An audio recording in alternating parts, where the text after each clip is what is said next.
सिनानि हाव आरो CSC बिजाबनि सायाव दुधनৈ फरायसालिमायाव सावरायमेल खुंदों। दुधनৈ फरायसालिमा बर' बिफाननि बानजायनायाव दिनै दुधनै फरायसालिमानि आनन्दि बाला राभा अदतिराम नब्लाङाव डॉ जगेश देउरि लिरनाय बिजाब सिनानि हाव आरो CSC बिजाबनि सायाव दुधनै फरायसालिमानि फरायसा फरायसुलिफोरखौ लानानै सावरायमेल खुंफुङो। दुधनৈ फरायसालिमानि गोरायुं डॉ ललित चन्द्र राभानि आफादगिरि मासि लानानै खुंजानाय सावरायमेलाव फुंखा सुबुं महरै बाहागो लाफैयो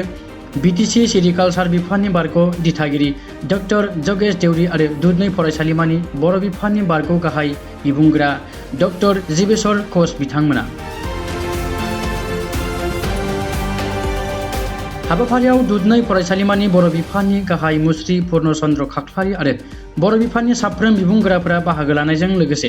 फरायसा फरायसुलिफोरनि लोब लोब बाहागो लानायजों सावरायमेला जाफुंसारो।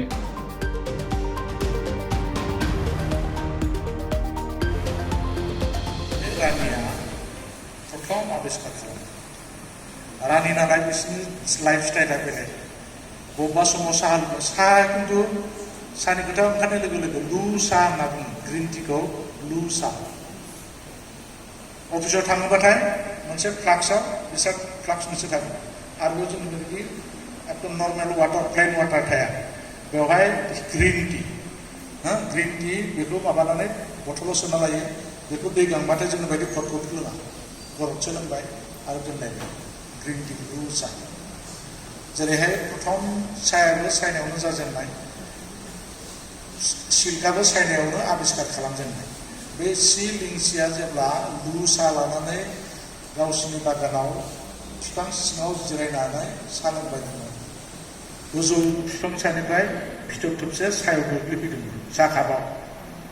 फिथोबा ओमफ्राय बिसोरथ' जोंथ' बागदावगौमोन बागदावनाव जोंनि अर्डिनारि मानसिफोरनि साननायफोराबो अर्डिनारि जों मानसिफोरा साननायफोराबो अर्डिनारि बिसोर जाबाय सासे रानि बिसोरनि साननायफोरानो गोथौ गोलैनाय लोगो लोगो बागदावाखै बा साखौ गाराखै मा जिनिस गोलैखो नायबाय लासैनो दांबाय दसे दांनायावनो जै माबा गुदुं सानि माबायाव एसे नरम जाबाय बेन्दोङा ओंखारबाय बेन्दोंखा ओंखारना बोबाय बोनायावनो प्राय 100-150 मिटार मोनसे बेन्दोङा ओंखारबाय नुबाय जे बिनि क्वालिटिखौ एसे गोराबाथाय नुबाय नायबाय सायाव मा बिफां बिलाइ उमुक नायबावबाय आरो दं नामा बिदि होनानै प्रथम बे सि लिंसियानो बेखौ